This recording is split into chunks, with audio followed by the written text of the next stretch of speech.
monde et bienvenue à un autre épisode de Politiquement parlant. C'est le balado politique avec Salim Idrissi et Georges Tsantrizos. Merci beaucoup d'être là. On vous apprécie. À tous ceux et celles qui se sont abonnés sur notre chaîne YouTube, un grand merci. Allez nous suivre évidemment sur toutes les plateformes audio. On est sur tous les réseaux sociaux. Ça va bien, on est content. Salim, tu as réussi un coup de circuit avec notre invité aujourd'hui. Je ne sais pas si c'est un coup de circuit que j'ai réussi, mais en tout cas, aujourd'hui, on a le privilège d'avoir une personne qui a façonné la politique québécoise et canadienne des 40 dernières années. Il n'est plus à présenter, donc je ne ferai pas de suspense. Nous recevons aujourd'hui l'ancien premier ministre du Québec, ancien vice-premier ministre du Canada, M. Jean Charest. Bonjour. Bonjour Salim, bonjour Georges. Merci beaucoup de l'invitation. Merci à vous parce qu'on vous sait très occupé et j'imagine aussi très sollicité et je ne sais pas comment vous avez pu trouver cette heure dans votre agenda-là, mais en tout cas, merci beaucoup d'avoir accepté de venir. Mais regardez, j'ai une première question pour vous. Comment ça va? Comment va la vie? Ah ben la vie va bien. Moi, je suis à un moment de ma vie là, où je profite beaucoup de mon expérience, de ma famille. Alors, mon épouse Michel et moi, on voyage quand même pas mal, mais je travaille beaucoup. Je travaille dans un cabinet d'avocats qui s'appelle Terrien Couture Jolicoeur. Je suis avec ce cabinet depuis 1 an. Je suis conseiller stratégique avec eux. Et c'est un cabinet d'avocats qui a un modèle de gouvernance différent. C'est un bureau d'avocats, c'est un des plus gros au Québec, mais c'est très entrepreneurial. Je suis un partenaire dans le bureau, donc c'est un bureau qui est jeune et ça me plaît beaucoup. On a des antennes un peu partout. On est une antenne, évidemment, moi je rayonne à partir du bureau de Montréal. Nous sommes à Sherbrooke, à Laval, on est à Brossard, on est à Québec, Saint-Hyacinthe, où le bureau est né. Alors ça me plaît. Et en plus, Salim, je fais beaucoup de politique publique avec la commission trilatérale, par exemple. Je suis un membre. Je suis également le co-président de l'Association d'affaires Canada-Émirats arabes unis. Notre prochaine rencontre a lieu au mois de décembre à Abu Dhabi. Je suis également le président honoraire du Canada ASEAN Business Council, la NAS, c'est-à-dire les 10 pays du sud-est de l'Asie. Et par ailleurs, on vient d'avoir une rencontre importante cette semaine et on négocie le Canada un accord de libre-échange avec ces pays-là et avec l'Indonésie. Et je suis sur différents groupes de travail, alors ça me garde. Je fais des conférences pour les universités. C'est très éclectique ce que je fais. Je suis sur des conseils d'administration. Je suis sur le conseil de Publicis à Paris et de Tikeo Capital, et ça me permet de voyager. Alors la vie, je ne pourrais pas être mieux servi par la vie que je suis actuellement, puis je suis très heureux de ne pas être en politique active non plus. Mais là, j'ai l'impression que vous êtes plus occupé encore que quand vous étiez premier ministre. C'est ça que j'allais dire. Moi, mon épouse m'a dit, quand j'ai quitté la politique, Michel, elle m'a dit, je lui ai dit, là, on va pouvoir changer notre vie. Elle a dit, voyons, arrête. Elle a dit, tout d'un coup, tu vas changer, tout d'un coup, tu vas ralentir, puis tu dis, voyons. Elle dit, tu changeras pas, tu as toujours été comme ça. Puis c'est vrai qu'on connaît un seul mode. Moi, j'aime beaucoup le travail. J'ai toujours aimé travailler. Alors, c'est pas un fardeau pour moi. Et des fois, un peu trop. Mais avec le temps, effectivement, il faut essayer de ralentir un peu puis prendre un peu plus de temps pour nous. Sans aller dans les secrets des dieux, c'est quel genre d'industrie ou de secteur dans lequel Terrien Couture Jolicoeur intervient, et particulièrement vous, parce que tout le monde vous connaît aussi, pas juste comme ancien vice-premier ministre du Canada ou premier ministre du Québec, mais aussi comme quelqu'un qui est très impliqué au niveau international, l'un des plus beaux réseaux canadiens à l'international d'ailleurs. Je vais vous donner un exemple. Terrien Couture Jolicoeur, nous sommes propriétaires d'une entreprise, une compagnie, littéralement, qui s'appelle Edilex. Edilex fait de l'automatisation de contrats. Edilex a le mandat de faire tous les appels d'offres du gouvernement du Québec. On fait ceux de la Ville de Montréal, les grandes villes au Québec, les universités. C'est une entreprise fascinante parce que ça permet à nos clients de faire des gains de productivité qui sont très importants et des gains d'efficacité qui sont très significatifs. Moi, ma mission, Salim, c'est d'amener Edilex à l'extérieur du Québec. Alors, en Ontario, on va être en Colombie-Britannique bientôt, on est allé dans l'Est canadien et à la fois dans le privé. Et je travaille avec des équipes d'Edilex là-dessus. Et pour vous donner une idée de comment on fonctionne, 16% de la compagnie appartient au fonds d'action de la CSN. Alors, c'est une compagnie privée. Alors, et je fais d'autres dossiers qui sont comme conseiller stratégique, par exemple des transactions qui sont... et je donne des conseils sur des enjeux comme...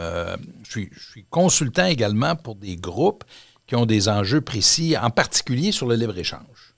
Et là, comme ça va s'activer là, dans les prochaines années, là, entre autres, suite à l'élection américaine, le renouvellement de ce qui était autrefois l'ALENA, devenu l'accord de libre-échange entre le Canada, le Mexique et les États-Unis, ça va s'activer. Il y a l'Europe, où je suis très actif aussi. J'ai fait des conférences en Europe dernièrement. D'ailleurs, ça m'a permis de faire un papier dans la revue L'Express, qui a été beaucoup lu. J'en ai eu beaucoup d'échos. Alors, il n'y a pas uniquement au Canada, mais également en France et ailleurs où j'ai l'occasion de m'exprimer. Je sais que George l'a lu d'ailleurs aussi avec beaucoup d'attention. Oui, oui, je l'ai lu. Puis il y a plusieurs choses qui sautent quand on lit un texte comme ça, surtout provenant d'un ancien premier ministre. Premièrement, le climat un peu de la politique, pas juste au Canada ou au Québec, mais aux États-Unis, on le voit, je pense que on va pas se le cacher. Là, il y a un climat toxique qui affecte un peu les relations partout. Mais ce que j'ai retenu beaucoup plus, c'est à la fin de l'article où vous mentionnez qu'il faut absolument trouver des éléments communs pour surpasser, entre guillemets, la compétition. Et la Chine, on la voit, elle grandit, on ne peut pas la négliger. Mais nous, de notre côté, qu'est-ce qu'on est en train de faire? Puis, j'ai trouvé ça fascinant parce que vous suggérez un traité de libre-échange entre les Amériques et l'Union européenne. Et ça m'a ramené un peu en arrière où, comme premier ministre du Québec, vous aviez fait les premiers pas entre les traités commerciaux avec le Québec et l'Union européenne, qui est devenu par la suite Canada, Union européenne. Donc, j'ai trouvé ça un peu fabuleux, l'instinct que vous avez maintenant et que vous avez toujours eu de nous dépasser et de nous distinguer au niveau international. Vous me faites beaucoup plaisir, Georges, en mentionnant ce que vous venez de mentionner, puis vous avez été très observateur en relevant cet élément-là, qui n'est pas beaucoup développé dans le papier, mais qui, à mes yeux à moi, est très important. Mais il y a une chose que j'ai mentionnée, que les observateurs sont revenus là-dessus, c'est au sujet de M. Trump et le grand changement de Trump dans la vie des Canadiens et du reste de la planète. Pour M. Trump, les relations... D'abord, il n'existe pas de communauté internationale. Ils l'ont écrit dans un papier après sa première visite à l'étranger. 2 de ses conseillers avaient écrit un papier dans le Wall Street Journal que j'ai conservé depuis ce temps-là, où ils disent « Il n'y en a pas de communauté internationale. There is no global community », disent-ils en anglais. D'abord, pour le Canada, c'est une très mauvaise nouvelle parce que s'il n'y en a pas, c'est donc dire qu'on n'a pas d'alliés et on n'a pas d'endroit où aller. Et ils emploient le mot « arène ». « The world is an arena ». Le monde est une arène. Et ce qu'il faut retenir de Trump et de cette intervention, c'est que pour le gouvernement américain, même en partie aujourd'hui chez les démocrates, tout est rapport de force. Le monde étant une arène, il y a des gagnants puis il y a des perdants, mais il n'y a rien entre les deux. Et tout se joue. Et le multilatéralisme n'est pas un choix pour eux parce que ça dilue en quelque part, ou en quelque sorte, leur rapport de force. Comment pouvons-nous passer par-dessus? Et moi, ce que j'ai retenu de mon expérience, c'est qu'à défaut d'avoir un projet commun, Georges, entre les pays, entre les peuples, on recule. Il faut...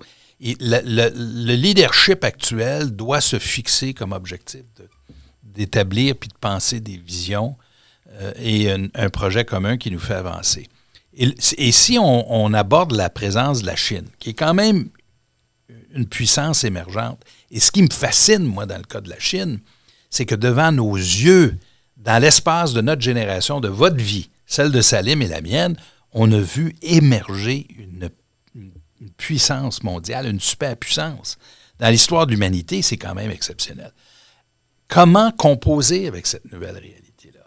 Et ce que je suggère dans le papier, et je n'ai pas beaucoup développé dessus, c'est que dans le fond, l'Europe et les Amériques, qui incluent Canada, États-Unis, Mexique, on devrait faire front commun.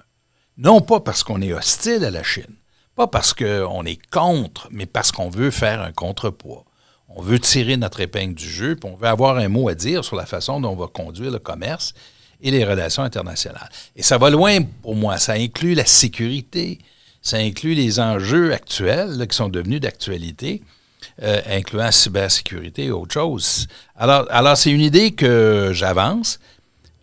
Est-ce qu'il y aura des preneurs? Ben là, l'avenir nous le dira, mais espérons, il faut commencer à semer ces idées-là pour que le jour venu, il y ait des leaders qui puissent les saisir et les développer.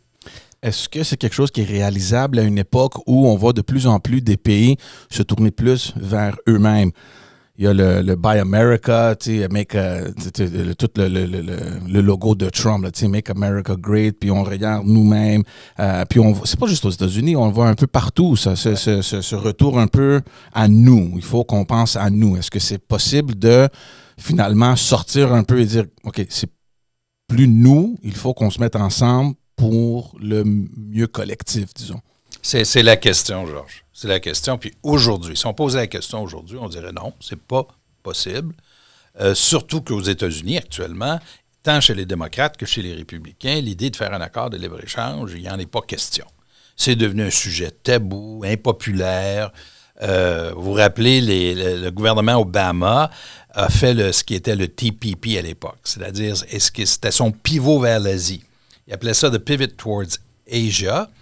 Et le pivot de où en passant? C'est-à-dire, on met moins d'énergie sur l'Europe, moins d'énergie sur le Moyen-Orient. Moyen-Orient, question intéressante, parce que l'autonomie énergétique des Américains fait en sorte, pas beaucoup de gens le relèvent, fait en sorte qu'ils sont moins investis au Moyen-Orient. Les enjeux sont moins importants aujourd'hui qu'ils l'étaient dans les années 70. Alors, Obama fait le pivot. Puis il propose un accord de libre-échange qui regroupe le Japon, le Chili, il y a une douzaine de pays qui s'y trouvent. Et là, ils ont, sur la fin du mandat Obama, Mme Clinton décide que non, on n'en fera pas d'accord de libre-échange. Évidemment, Trump annule tout ça. Biden ne veut plus en faire. Alors, si on se fiait à l'atmosphère et au contexte actuel, on dirait non, c'est impossible. Mais c'est pas de ça dont il s'agit. C'est pas juste de ce qui se passe aujourd'hui. Il faut commencer à développer une vision qui dépasse ce que nous vivons aujourd'hui, fondée sur nos intérêts communs, Georges. La vraie question, c'est où avons-nous des intérêts communs? Et dans la mesure où on peut engager le dialogue là-dessus, là, je pense que les solutions vont paraître plus visibles et plus raisonnables. Dernier mot là-dessus, quand le Canada a fait le CETA, les Américains ont suivi avec une négociation avec les Européens. Ils ont fait, l'acronyme, c'était le TTIP. Et leurs négociations ont planté parce que le Congrès américain et l'Union européenne, la Commission et le Parlement européen ne suivaient plus. Ils ne voyaient pas comment ils pouvaient passer par-dessus les objections mutuelles qu'ils avaient sur le commerce et les restrictions. Alors, le Canada a eu une grande chance. On a conclu une entente. Et ça nous met dans une position privilégiée à la condition d'en prendre avantage.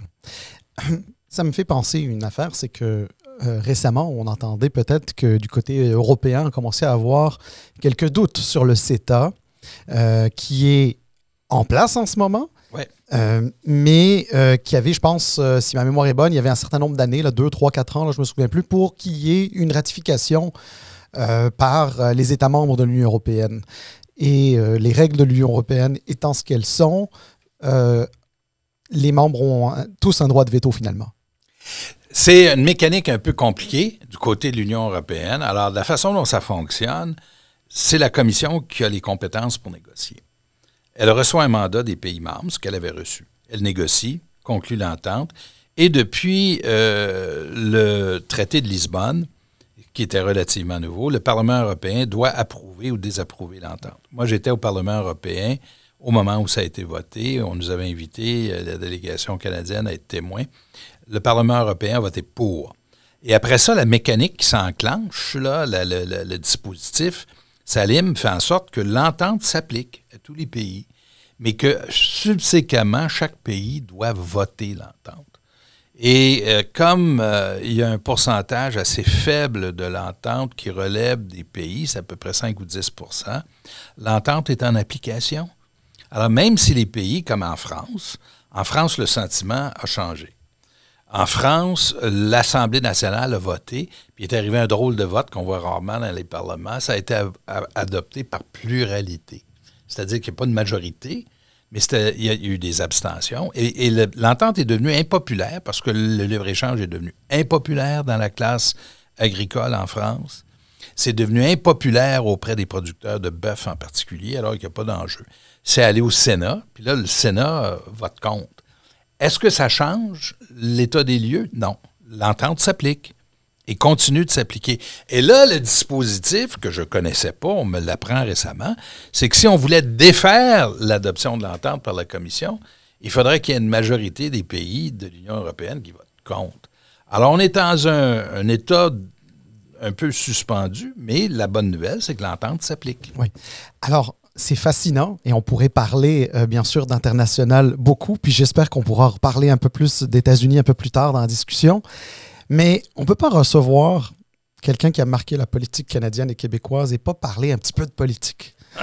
Alors, je ne pense pas que c'est une surprise pour vous, mais écoutez, vous avez été au gouvernement fédéral avec M. Brian Mulroney. Oui. Élu il y a 40 ans, il y a à peine quelques semaines, on fêtait le 40e anniversaire de cette élection-là. Puis, vous avez été ministre, vous avez été vice-premier ministre. À un moment donné, vous avez fait le choix du Québec. Vous avez passé près de 15 ans en politique québécoise, dont près de 10 à titre de premier ministre du Québec. Tout le monde le sait. Et vous avez essayé un peu à la Michael Jordan de faire un comeback à un moment donné en politique. Alors, pouvez-vous nous parler un petit peu de ce passage, de ce retour plutôt? La tentative de retour. La tentative de retour. Et ça a été un épisode fascinant pour moi. D'abord, la raison qui m'a fait réfléchir là-dessus, qui m'a décidé, c'est vraiment la question de l'unité du pays. Moi, le fil commun de ma carrière politique, Salim, ça a été toute la question de l'unité nationale. Je crois profondément au Québec, mais je crois profondément au Canada. Et j'ai l'intime conviction que pour le Québec, le Canada, c'est vraiment le meilleur choix pour notre avenir, sur tous les plans, social, économique, international, pour défendre notre langue, notre culture, etc. Mais je m'inquiète de la question sur l'avenir du Canada. Je pense que on tient pour acquis notre pays. Puis c'est une chose à retenir de ce qu'on vit depuis 5 ans. C'est que les choses qu'on tenait pour acquises ne sont peut-être pas autant qu'on le pense. On ne pensait pas qu'il y aurait une nouvelle guerre en Europe, et pourtant il y en a une. Moi, je ne pensais jamais voir un débat sur la démocratie aux États-Unis. Et pourtant, c'est ce qui arrive. Et pour l'avenir du Canada, je pense que c'est une grave erreur de penser que le Canada va toujours exister sans que nous fassions par ailleurs des efforts pour que ce pays qui est toujours en construction. Hein, le Canada, c'est une œuvre inachevée. Et c'est à construire.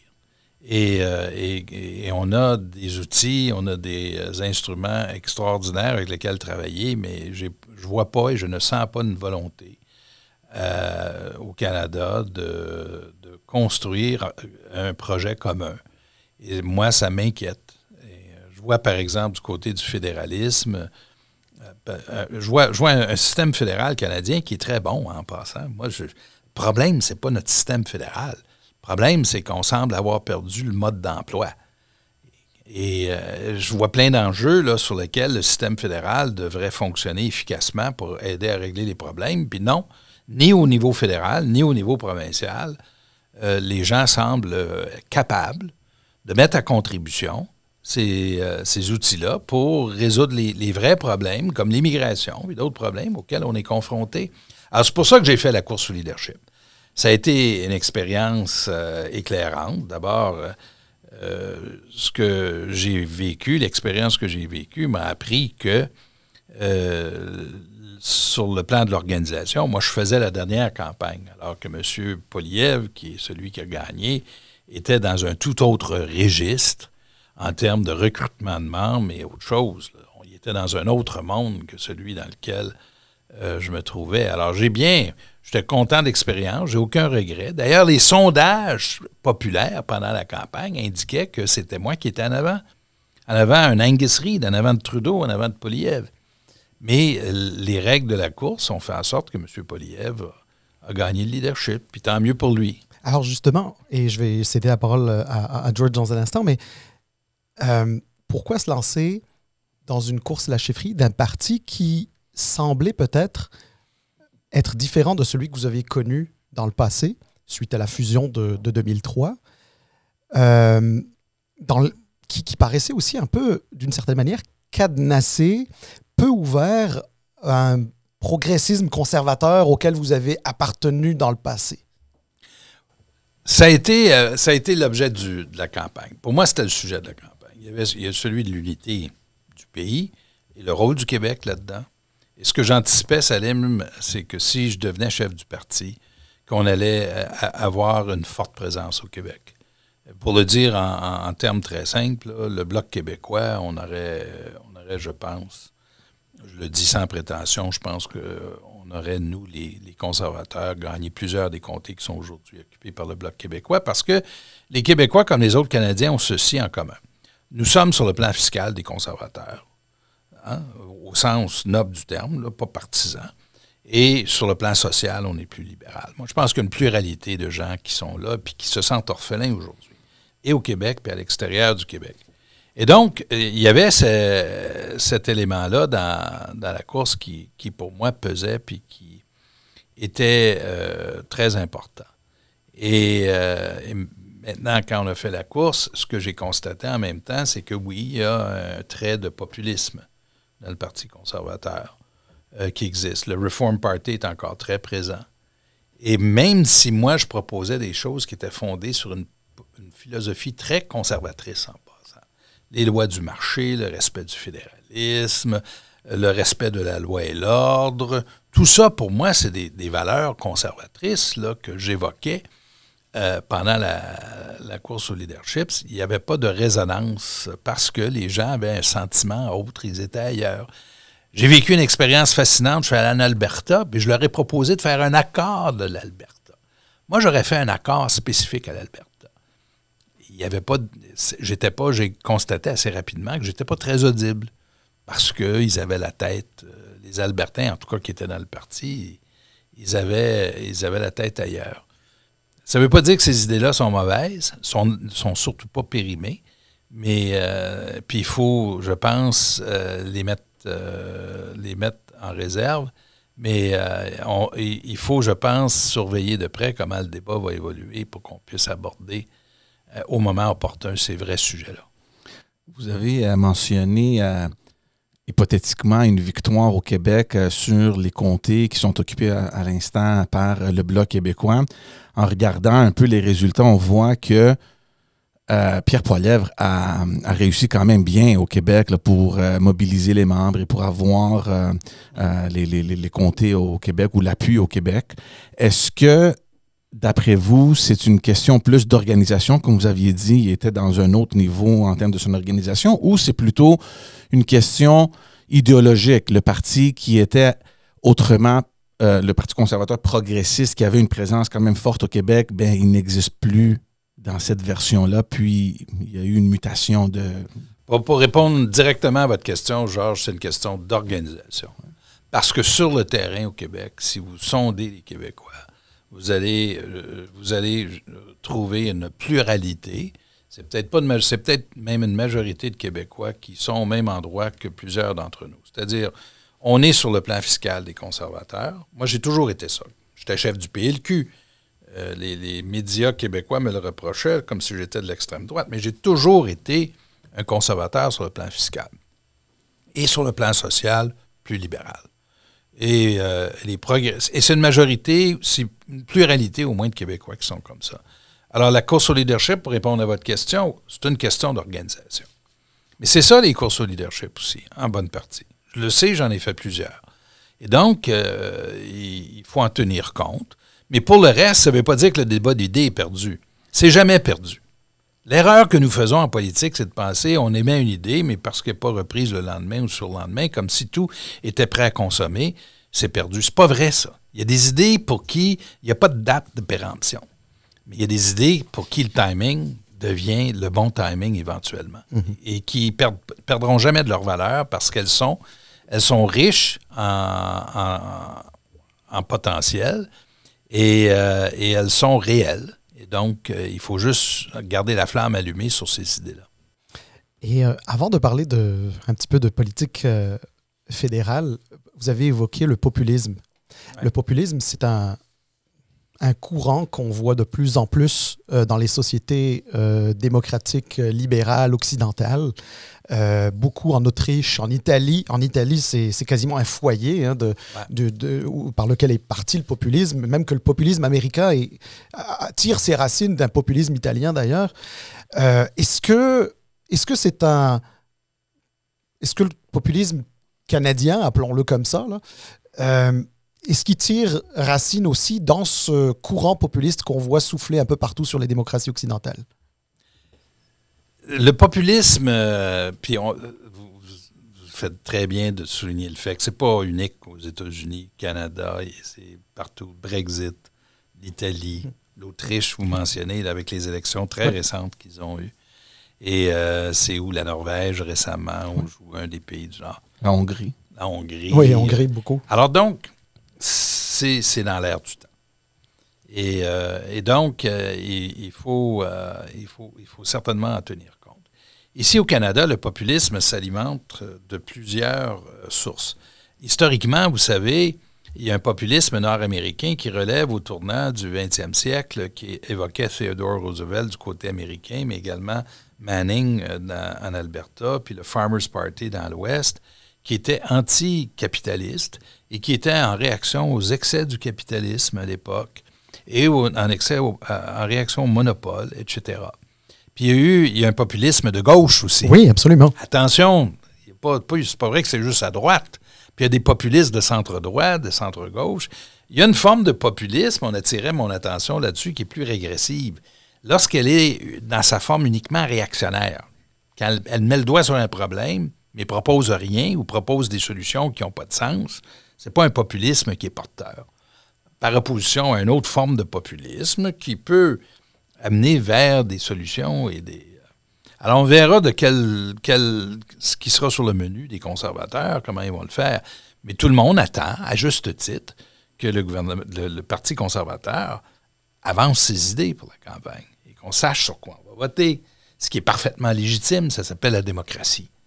Hein? On veut savoir dans quoi on s'embarque. Et ça fera partie du débat, tout comme nous savons, pour dire l'évidence, que le gouvernement Trudeau est très impopulaire. Les gens veulent un changement. Et ça fait partie du cycle normal des démocraties.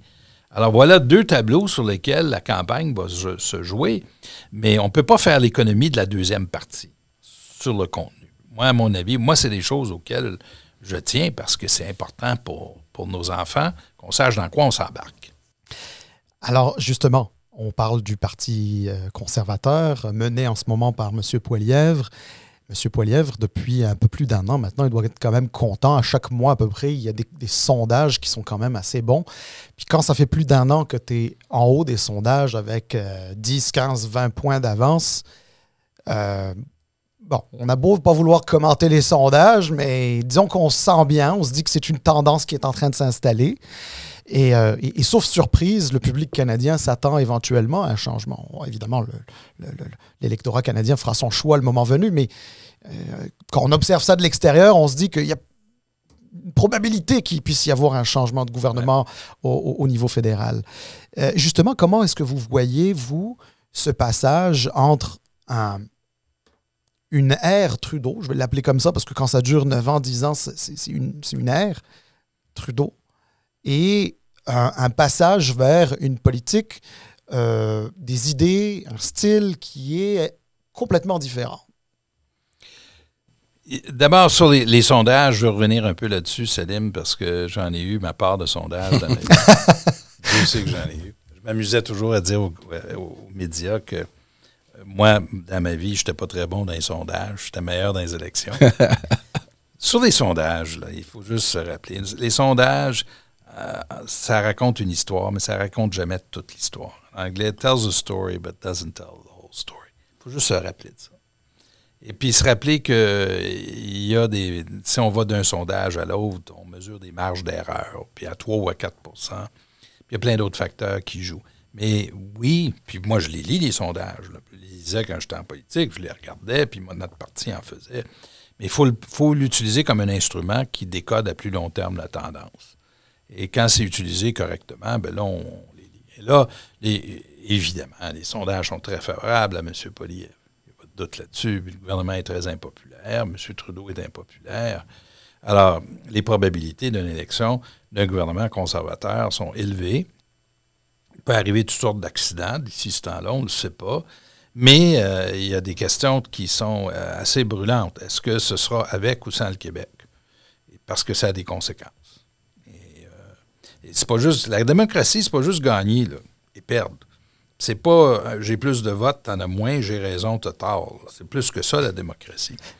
Alors, dans le cas des élections fédérales, ce qui se pointe à l'horizon, c'est une élection de changement. J'en ai vécu 2, moi. 84. J'ai 26 ans. Je me fais élire avec Brian Mulroney. Je suis un bon candidat, moi, dans Sherbrooke. Je suis avocat de formation, j'ai une famille connue. Et pour ceux qui me connaissent, je pense qu'ils m'apprécient. Puis j'ai battu un bon député libéral fédéral. Bien, il y a eu une vague. Une fois que la vague part, là, il n'y a rien pour l'arrêter. Là. Et là, j'ai vécu l'autre côté de la vague en 1993. Alors, je suis vice-premier ministre du Canada, moi, en 1993, ministre de l'Industrie, ministre responsable du Québec. Le lendemain d'élection, il en reste 2 sur 169. Je suis le seul élu sur 169. Et Elsie Wayne est... Alors, quand c'est une élection de changement, il n'y a pas beaucoup de logique là-dedans. Les gens vont voter, puis le sentiment qui les anime, c'est que moi, j'en ai assez, je veux changer. À quel point vont-ils regarder l'autre choix? C'est ça, là. Et là, on est dans une élection de changement. C'est une élection de changement qui se pointe à l'horizon. Il faut noter quand même la particularité de Québec. Et c'est comme si Québec est toujours dans un jeu à part. Et on voit la tendance que Salim explique avec les sondages partout au Canada, dans les provinces maritimes. Mais au Québec, c'est différent.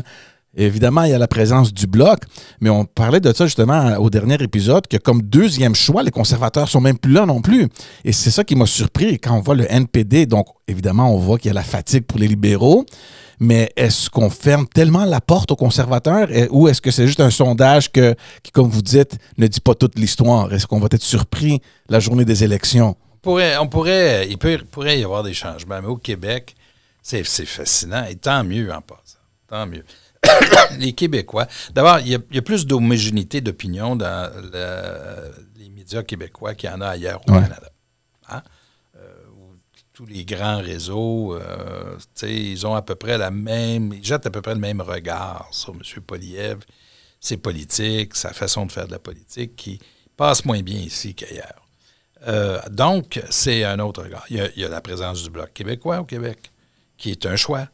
Alors, peut-être que il y a des gens qui ne sont pas souverainistes, quoique le Bloc les souverainistes, puis qui seront confortables à l'idée de stationner leur vote avec le Bloc québécois. Alors donc, le Québec jette un regard différent, et tant mieux. Maintenant, ça peut changer. On a vu d'autres campagnes électorales où sur la fin de la campagne, quand il y avait une tendance forte au Canada, vers l'élection d'un gouvernement, les Québécois se disaient, c'était un peu comme si on se disait collectivement, il faudrait s'inscrire là-dedans. Là, on ne peut pas être absent du mouvement, on ne peut pas laisser une chaise vide autour de la table et élire des députés. Ça pourrait arriver, ça peut arriver, mais ça va dépendre de plusieurs facteurs, dont entre autres les candidats au Québec et les enjeux et les sujets qui seront soulevés pendant la campagne. Alors, intéressant. Excuse-moi, Salim. Vas-y. Juste parce qu'on parle de Québec. Et encore là, c'est quelque chose qu'on discutait avec Salim il y a quelques épisodes où la présence de députés québécois conservateurs dans un prochain gouvernement hypothétique conservateur basé sur les sondages qu'on voit n'est pas forte, la présence, d'après ce qu'on voit à l'instant. Donc, je veux ramener un peu le discours sur les relations fédérales provinciale et surtout Québec, parce qu'on est au Québec, puis avec une telle présence d'un Pierre Poilievre partout au Canada, sauf au Québec, dans un éventuel gouvernement, et avec un caucus québécois faible, comment est-ce qu'on voit ces relations-là? Déjà, il y a des problèmes entre Québec et Ottawa. Est-ce qu'on voit ça s'améliorer? Est-ce qu'on voit ça plus problématique? C'est quoi, d'après vous, la dynamique qui pourrait exister? Bien, il y a dans le caucus actuel, il y a des gens de talent. Je les connais bien, il y a des gens de talent puis qui sont certainement ministrables. Ça, il y en a plusieurs.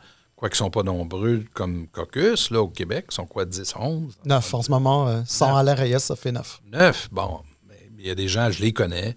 Il y a des gens de talent qui sont certainement ministrables.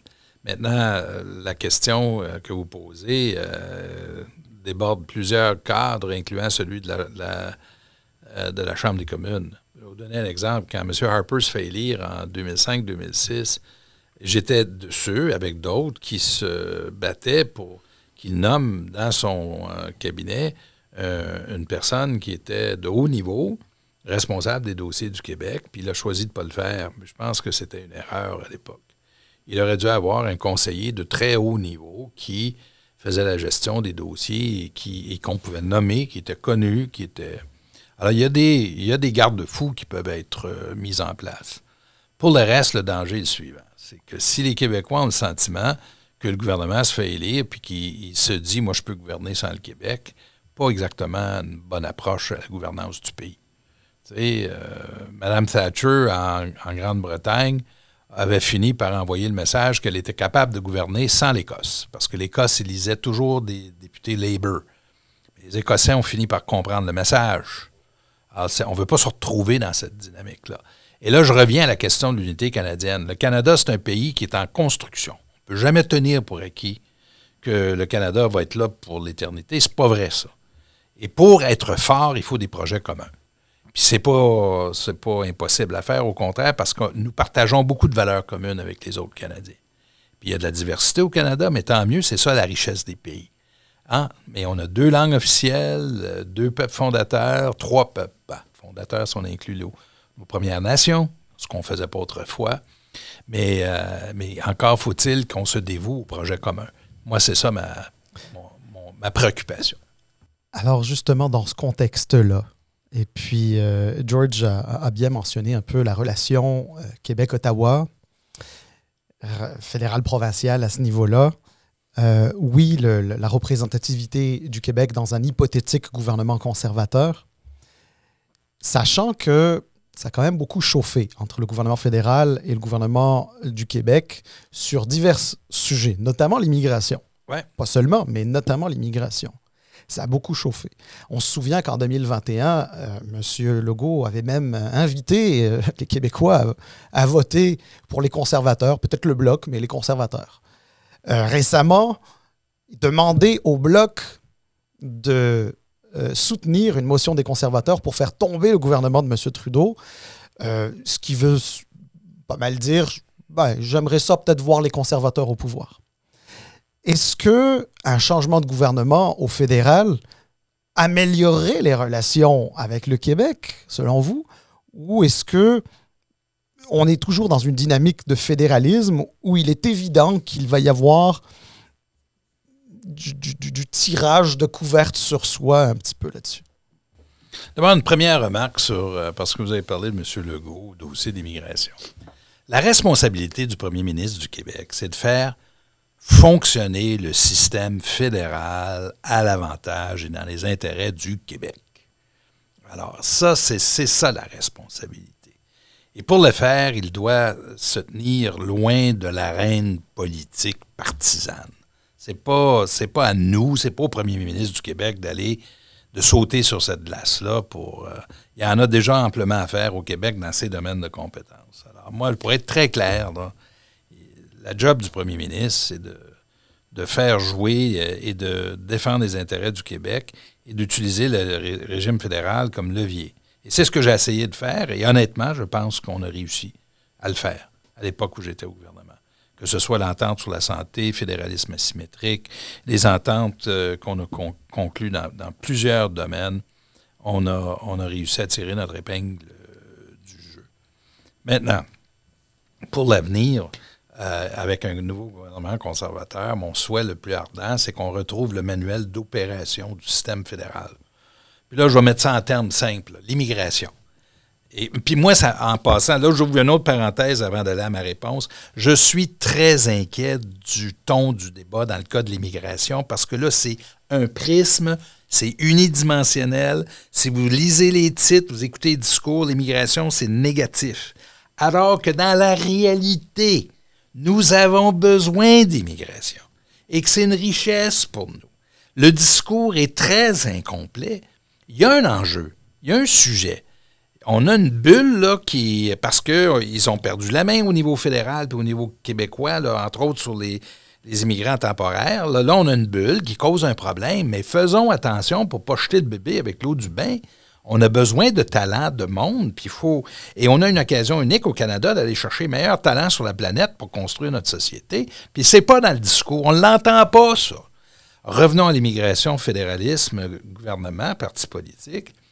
Moi, je me serais attendu sur ce dossier-là que le gouvernement fédéral joue un rôle de leadership, qui réunisse les provinces pour parler des effets de l'immigration sur l'éducation, sur le système de santé, sur les programmes sociaux, parce que le fédéral en contrôle un bout, mais l'impact est chez les provinces.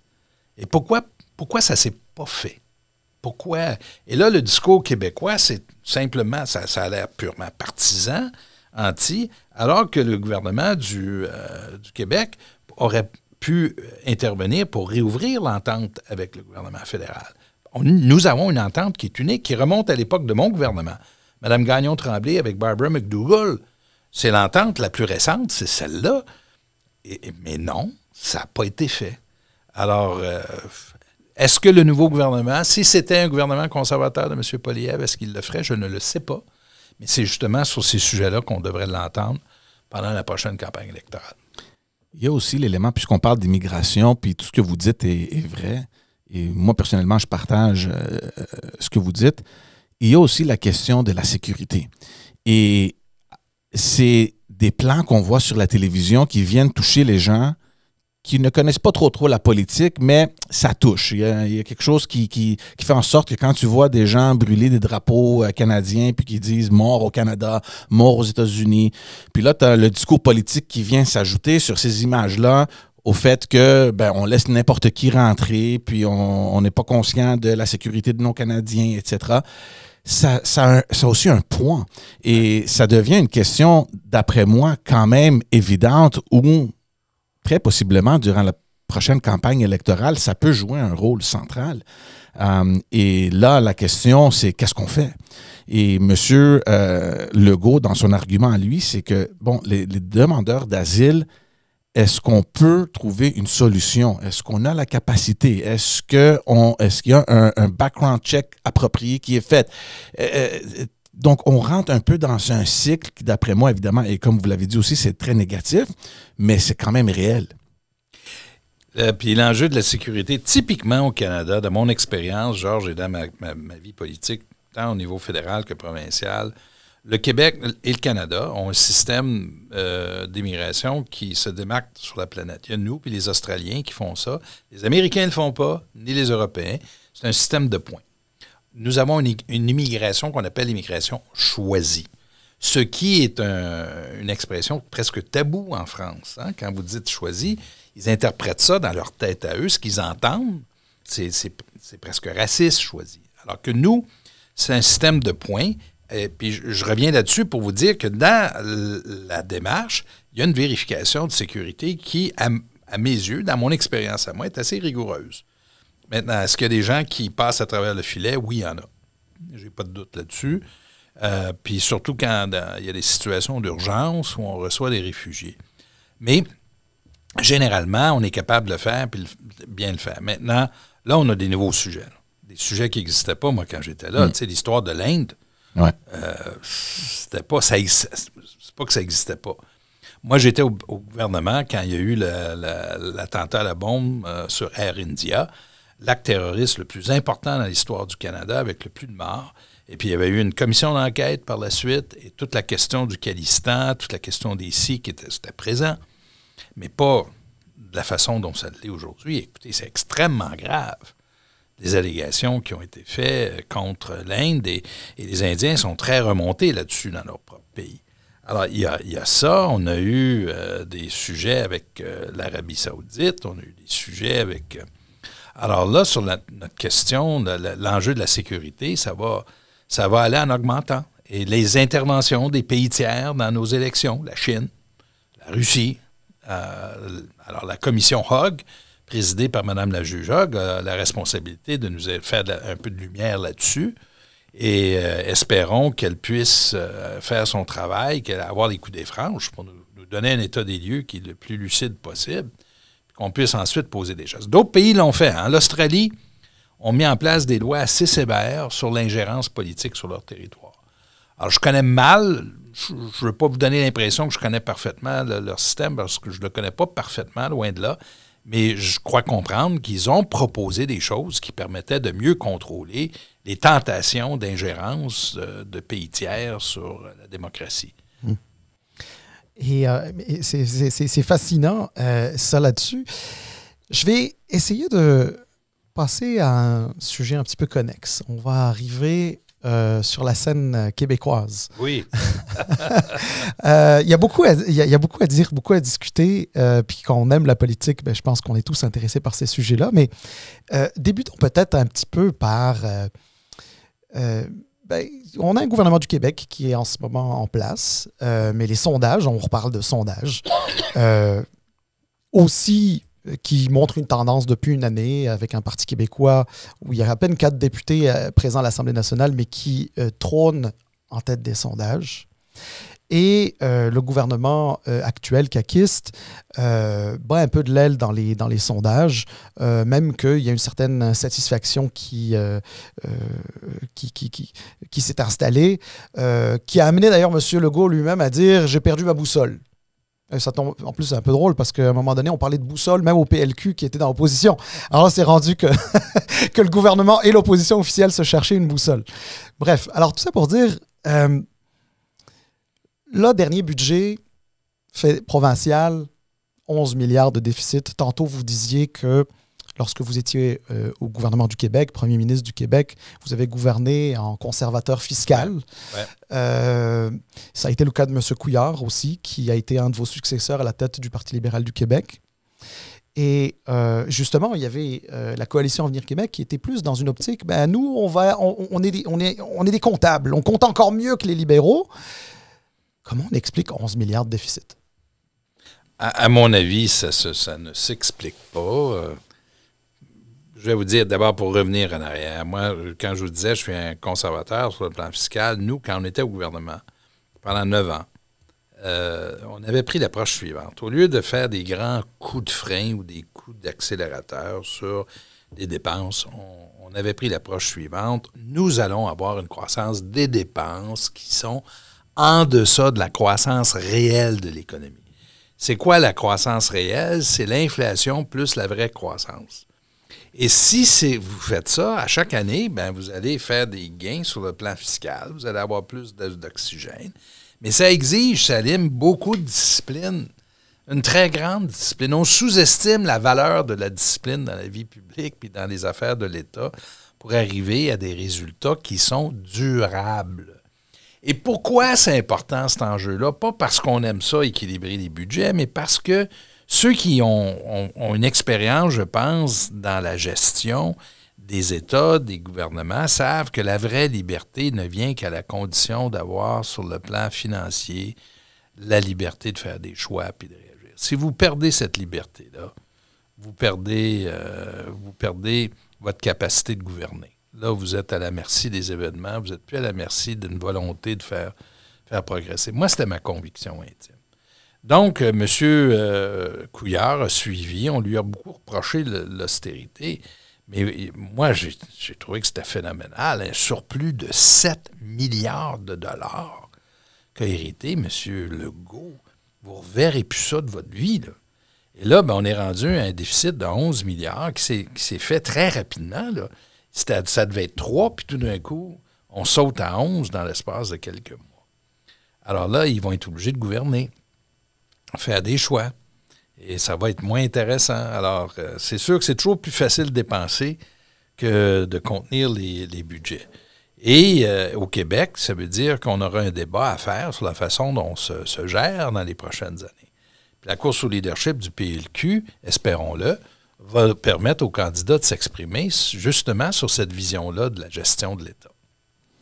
Mais justement, puisque vous parlez de la course au leadership du Parti libéral du Québec, j'aimerais peut-être venir un peu en arrière parce qu'on a vu depuis 2018 une chute quand même importante du Parti libéral du Québec. Puis à chaque fois que je vois soit des anciens députés ou ministres, puis à l'instant, un ancien premier ministre, par curiosité, je pose la question, qu'est-ce qui s'est passé? Et comment est-ce que le Parti libéral est tombé si bas? Puis on peut revenir toujours à l'argument que vous avez fait tantôt, qu'il y a toujours une fatigue. Bon, on comprend la fatigue, mais de tomber en dessous des niveaux où les libéraux pensaient qu'on était safe, tu sais, une quarantaine de comtés, on les a dans la poche, pas de problème. On a eu en anglais un reality check, là, pas mal, en 18 puis en 22. Un gros reality check qui nous rappelle que on peut rien tenir pour acquis. Au moment où je quitte, moi, Georges, en 2012, on avait prédit que le parti, moi, je me rappelle Chantal Hébert, que j'aime beaucoup comme commentatrice, elle est excellente. Elle avait écrit un papier où elle a dit « Charest, il va vivre la même chose que les conservateurs avaient vécu en 1993. Mais quand je quitte en 2012, on laisse 50 députés. Il y en avait 54 au PQ, puis 0,7 % de différence dans les voix. C'est très honorable comme score et comme résultat, puis ça a permis au parti de revenir au gouvernement 2 ans plus tard. Mais après ça, il y a une question de connexion avec la base. Avec sa base, puis la question de la mission du parti. Et là, je pense que dans cette nouvelle course au leadership, c'est une occasion vraiment de revenir vers les valeurs qui ont été les valeurs du Parti libéral du Québec, là, testées sur plus de 150 ans. C'est-à-dire le parti de l'économie, le parti de la responsabilité fiscale, le parti de la création de richesses, le parti qui défend les libertés individuelles. Ça, c'est les valeurs de base du Parti libéral du Québec. Et là, il y a une occasion unique qui se présente pour nous parce que la CAQ a comme cédé la place sur ces enjeux-là. Le constat est très clair, avec un déficit d'11 milliards, puis là où on est rendu. Ce qui se pointe à l'horizon au PLQ m'encourage, mais ce qu'il faut, c'est quoi? Un nouveau chef, il faut une nouvelle génération d'hommes et de femmes qui vont monter, qu'on va pouvoir voir, nommer, et que le public va pouvoir nommer, et finalement de nouvelles idées. Puis des idées associées au PLQ. C'est les 3 choses qui doivent arriver pour que le Parti libéral du Québec puisse regagner la confiance des Québécois. Il y a beaucoup de gens, d'observateurs, qui, effectivement, ont même prédit la mort du PLQ après 150 et quelques années d'histoire, partant du principe qu'on n'est plus dans un ancien système bipartisan, où c'était l'un ou l'autre des partis, etc. Et en disant que s'il ne venait pas nécessairement à s'éteindre complètement, il serait une sorte de Equality Party. Donc, référence au parti anglophone là, qui était... Oui. J'ai toujours trouvé ça très injuste comme façon de voir, comme si c'était un parti d'anglophones et de communauté culturelle, autrement dit, pas des Québécois francophones. Il y a du monde qui, en disant ça, je ne sais pas si c'est un fantasme, mais ils se disent qu'il n'y a pas possibilité de reconnecter avec le reste du Québec. Là, il y a une course à la chefferie. Oui. Puis, il y a déjà 5 candidats et un potentiel 6e. Ça donne pas l'impression que c'est un parti qui est en train de mourir, là. Pas du tout. D'ailleurs, l'histoire des partis qui meurent, moi, j'en ai vu dans ma vie. Je me rappelle 88. Élection fédérale, débat sur le libre-échange à ce moment-là. Avant le débat des chefs, où John Turner est chef du Parti libéral du Canada, puis Ed Broadbent, chef du NPD. Le Parti libéral du Canada en très mauvais état. Broadbent annonce que le Parti libéral du Canada n'existera plus. En 1988. Et ils ont fait un score respectable à la campagne. Mulroney est réélu majoritaire. Puis après ça, vous rappelez-vous quand le Bloc québécois avait presque disparu? Hein? Alors, t'es obligé de rappeler ça aux gens, mais il n'y a pas longtemps, là. Le Bloc québécois, il en restait... 4. Puis au PQ, bon, le PQ disparaissait. C'était fini, le PQ, s'il en restait 4. Puis à l'inverse, moi, je me rappelle avoir lu des papiers écrits par des commentateurs souverainistes frustrés qui disaient que le PQ va être au pouvoir jusqu'à la fin des temps. Parce que, bon, rien de tout ça n'est vrai, puis rien de tout ça est absolu. Rien n'est permanent. Et tout dépend de la volonté de l'électorat. Et dans le cas du PLQ, phénomène intéressant, au dernier sondage, tout d'un coup, le candidat Pablo Rodriguez fait 28 % du score, alors qu'on mettait le Parti libéral du Québec à 4 puis 5 %. Les derniers sondages, les dernières années pour le PLQ, ça voulait à peu près rien dire parce que les Québécois, quand on leur demandait s'ils voulaient voter PLQ, ne voyaient même pas le PLQ comme un choix. Ils ne le voyaient pas comme étant existant. Mais tout d'un coup, le parti existe parce que le brand est très important et ça peut changer très rapidement. Alors, c'est là où on est. Le PLQ, à mon avis, va revenir, puis il va gouverner à nouveau, mais il ne le fera pas juste parce que le temps a passé. Puis c'est pas vrai qu'il va être au gouvernement parce que c'est à leur tour. Ça, c'est, tu sais, les gens qui, moi, en politique, ils disent c'est à mon tour de... Ça, c'est garanti d'être un échec.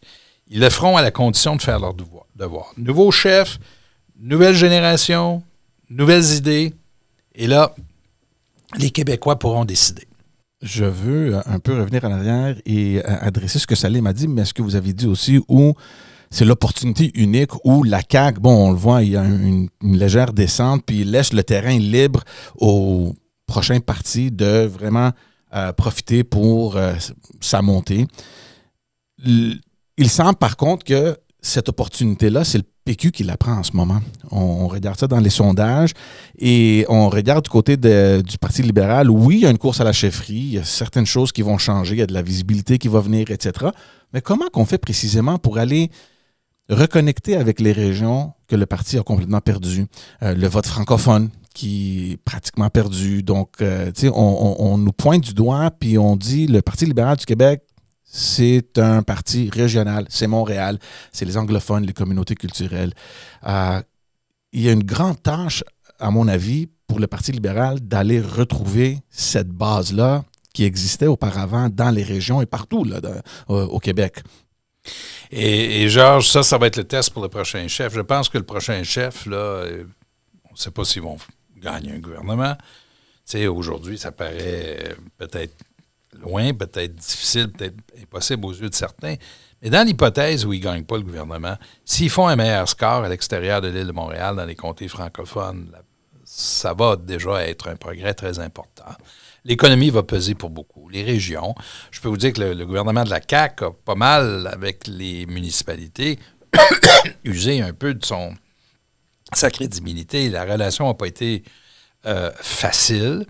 Et il y a des choses, des sujets sur lesquels le Parti libéral du Québec déjà se manifeste pour dire, nous, notre vision, elle est inclusive. C'est pas juste l'île de Montréal, mais c'est aussi, la différence, c'est de dire, c'est aussi l'île de Montréal. On n'exclut pas l'île de Montréal, on n'exclut pas les immigrants, mais on veut connecter tout le monde, puis c'est ça ultimement que les Québécois veulent.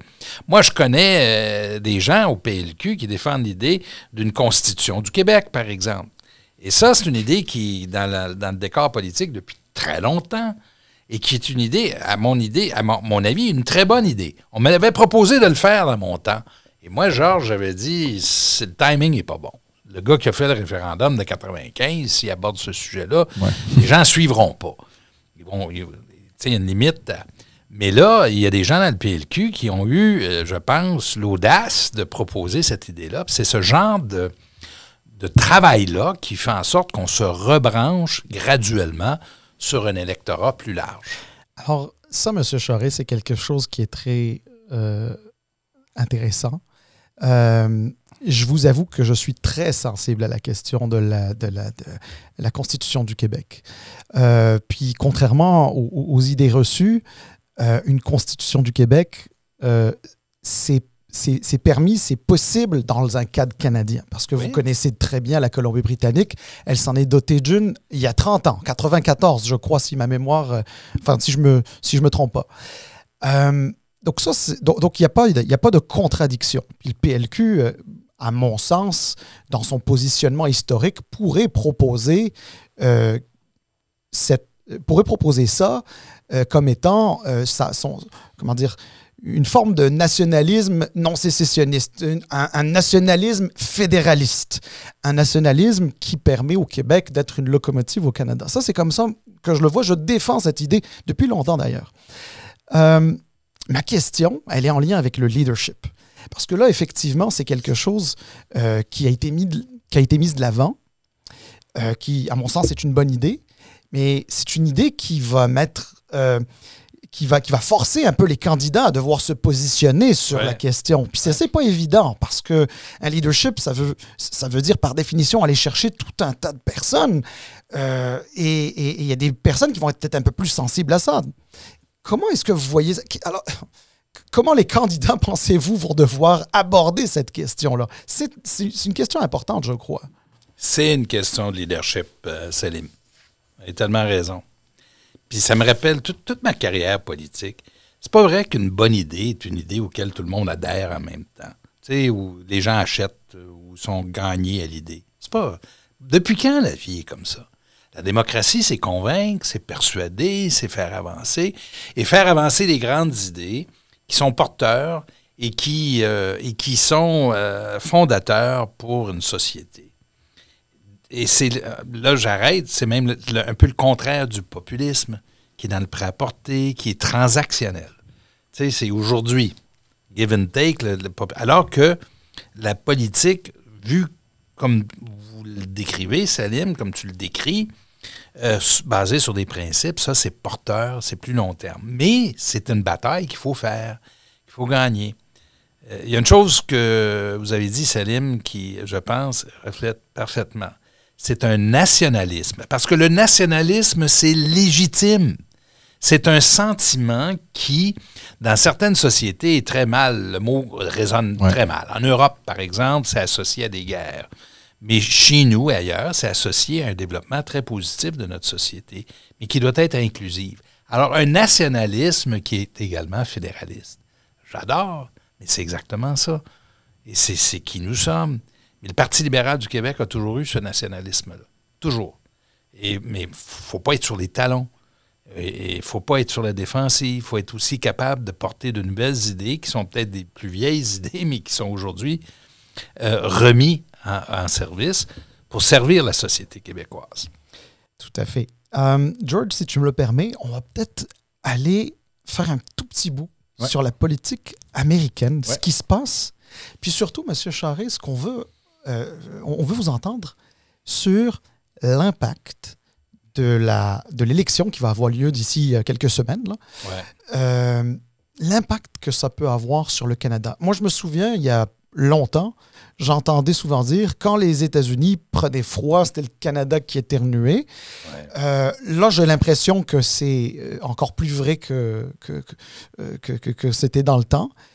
Comment vous voyez ça? Là, les sondages n'arrivent pas, on n'arrive pas à prédire qui de Mme Harris ou de M. Trump va s'emparer du pouvoir et quel impact ça peut avoir dans les deux cas sur les relations Canada-États-Unis et sur l'économie du Canada.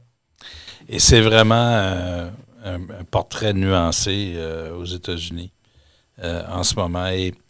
Et pour revenir un peu à votre propos, évidemment, on est voisins des Américains, c'est des amis, c'est des alliés. On est très chanceux de vivre où on vit. Hein? Mais c'est une superpuissance, les Américains. On oublie, mais la relation... Un premier ministre du Canada, par exemple, a deux responsabilités. La première, c'est l'unité du pays. Mais la deuxième, c'est de gérer la relation avec les États-Unis. Mais les États-Unis, c'est pas juste les États-Unis, le voisin. C'est une superpuissance qui se comporte comme une superpuissance, avec des impulsions puis des réflexes. Il faut donc les aborder en le sachant et en étant très habile. Dans ce cas-ci, la relation entre le Canada et les États-Unis a beaucoup changé au cours des dernières années. Ça a commencé sous le gouvernement Obama, qui était plus indifférent au Canada, suivi évidemment de M. Trump, suivi de M. Biden. Et ce que nous avons aujourd'hui, c'est une relation qui est très, très différente. Ce n'est plus l'allié inconditionnel que nous avions autrefois. Ce n'est plus le pays qui, de bons réflexes, lorsqu'il intervenait, incluait toujours son voisin canadien. Par exemple, Biden fait une initiative en Asie sur le commerce, ne nous invite pas à la table. Fait une entente avec l'Australie et la Grande-Bretagne, ne nous invite pas non plus. C'est comme si on n'existait pas, comme si... et ça, ça nous force à réfléchir sur la place qu'on occupe dans le monde. Les conséquences de l'élection maintenant. Les Américains vont devenir plus protectionnistes, pas moins. C'est pas une bonne nouvelle pour nous parce que nos économies sont totalement intégrées. Et là où il y a un raisonnement qui est honnêtement très bête aux États-Unis, c'est de dire on va mettre des tarifs, alors que 45 %, je pense, de ce qu'on exporte aux États-Unis vient des États-Unis, Salim. Tu sais, dans le secteur de l'automobile, les pièces peuvent changer de côté de frontière 7 fois avant que la voiture soit montée. C'est ça la réalité. Mais ils agissent comme si on vivait dans une vieille économie qui faisait de la fabrication puis du montage de ses produits uniquement sur son territoire. Alors ça, c'est pour nous une vraie source d'inquiétude. Il faudra se mobiliser comme jamais on l'a fait auparavant pour pouvoir défendre nos intérêts. Maintenant, il y a une diplomate canadienne que j'aime beaucoup, qui s'appelle Louise Blais, qui est à la retraite aujourd'hui, qui l'a vécu, qui constamment nous rappelle que si on veut défendre nos intérêts aux États-Unis, ça ne peut pas non plus être transactionnel. On ne peut pas juste se présenter chez eux quand ça va mal. Il faut entretenir la relation en continu. C'est la clé. Et je n'ai pas le sentiment qu'on le fait aussi bien qu'on aurait dû faire. Quoique le gouvernement Trudeau, dans la première ronde sur la renégociation de l'accord de libre-échange, a bien fait. Ça, il faut leur donner ça. Ils ont réussi l'opération et l'accord respectait pas mal nos intérêts. Alors, tu sais, c'est pas vrai que le gouvernement Trudeau, tout ce qu'il fait, a été mauvais. Au contraire, ça, il l'a bien réussi. Si M. Trump est élu, bien évidemment, là, c'est assez évident qu'avec des tarifs de 10 %, ça pourrait causer une récession chez nous. Mme Harris, attention, elle a voté contre le nouvel ALENA. Elle était une des 10 sénatrices qui a voté contre. Alors, et son discours n'est pas très pro-Canada non plus. Malgré le fait qu'elle a déjà vécu au Canada. Oui, mais là, il y a un indice là-dedans, c'est intéressant. Elle a vécu au Canada de 76 à 81, elle n'en parle jamais. Effectivement. Il y a une raison pour ça, Salim.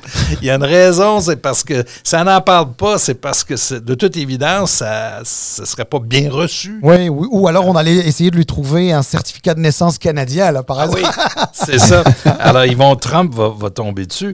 Alors donc, il faudra faire une offensive, continuer à faire une offensive importante, peu importe que ce soit M. Trump ou Mme Harris, et aller plus loin. Il faut chercher des endroits, des sujets sur lesquels il y a un intérêt commun.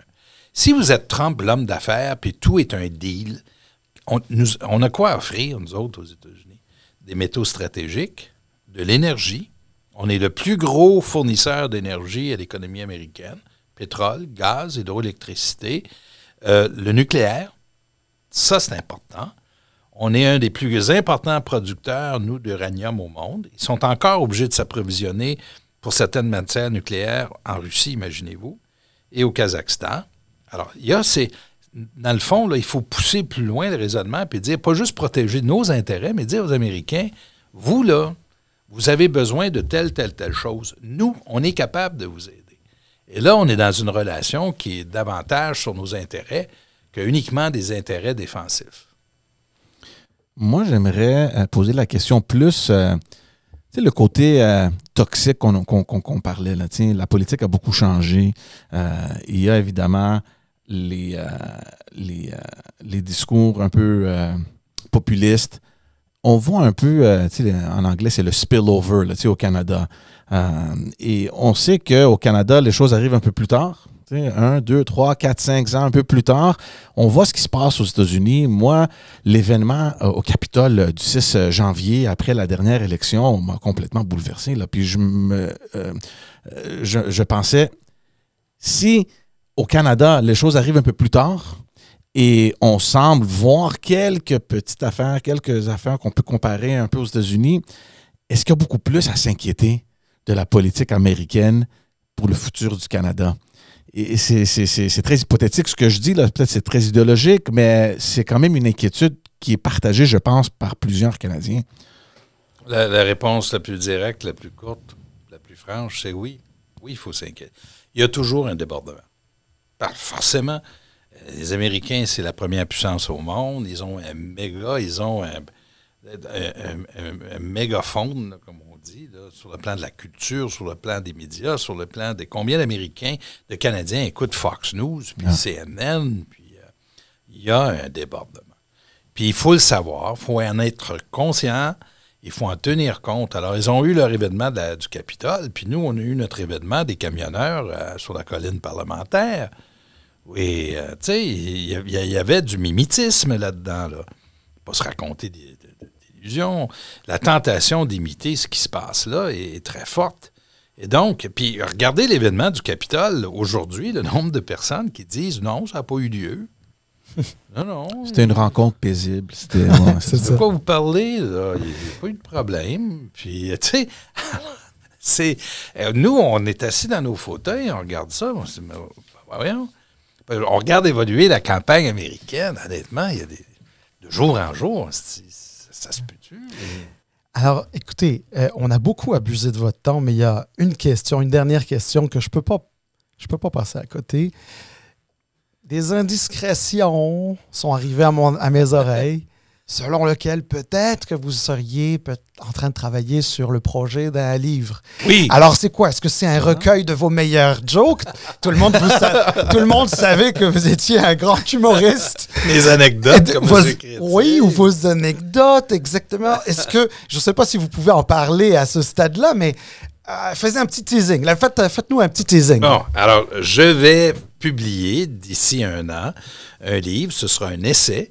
Et un essai qui traite de certains sujets qui me tiennent à cœur, le fédéralisme, l'économie, l'environnement, les relations internationales, et qui parle peut-être un peu plus de sujets au niveau fédéral, là, de compétences fédérales, et avec parsemé de quelques anecdotes d'histoire qui sont reliées au thème. Et je travaille là-dessus depuis un peu plus d'1 an, et là, bon, on est à l'étape là, de se trouver un éditeur et de commencer à faire la version finale. Alors ça, c'est un premier projet de livre. J'en ai déjà un deuxième en tête. Puis le troisième que j'ai en tête, c'est celui de faire une biographie qui est un projet à plus long terme. Alors, la réponse, c'est oui. Puis tenez-vous bien, vous allez aimer ça, je pense. J'espère que ce sera intéressant pour ceux qui aiment la politique. C'est parfait. On a bien hâte de ça, puis peut-être vous pourriez revenir et on parlera du livre. Oui, c'est ça. Un grand merci à vous, M. Charest, d'avoir pris le temps. Je pense franchement que les gens qui nous écoutent, qui nous regardent, vont vraiment apprécier l'épisode et je pense qu'il y a beaucoup de valeur là-dessus pour oui, vraiment, auditoire. On se sent privilégié pour votre temps. On a même dépassé le temps habituel, mais c'était bien intéressant. Merci, M. Charest, pour votre temps. Merci beaucoup. Merci, Salim. Merci, Georges.